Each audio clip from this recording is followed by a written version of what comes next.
We don't want anyone to tamper with what we had negotiated for women, what we had gained up to today for women, and what we aspire to have as this generation of women for the next generation.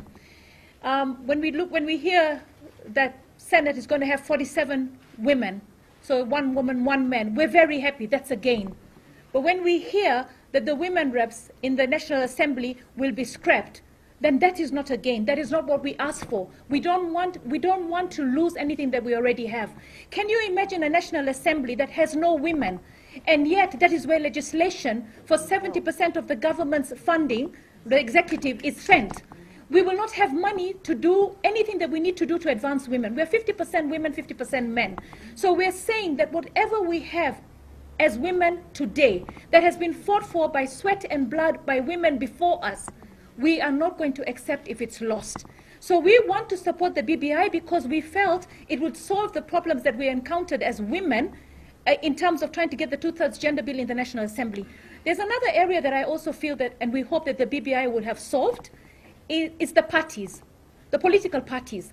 Political parties also have to be held into account in giving nominations to women.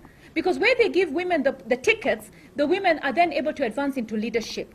So we want to also end this acrimony of men making us look like Punguza Mzigo is the women. We are part and parcel of this country. This country has a representation of women in the electorate, and they need a representation of women also in the leadership.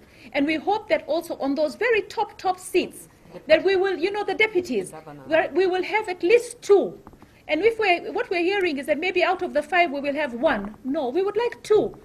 Put 6 if you have to, but we need 2. We cannot have 1 woman. So what we are hoping that by the time that report is launched, we as women will be dancing and saying we are going with the BBI 100% full throttle. We don't want to feel that we have actually lost, because there will be nothing to sing and dance about if we have lost the gains that we envisage and which we asked for as we went to see the BBI task force. Thank you.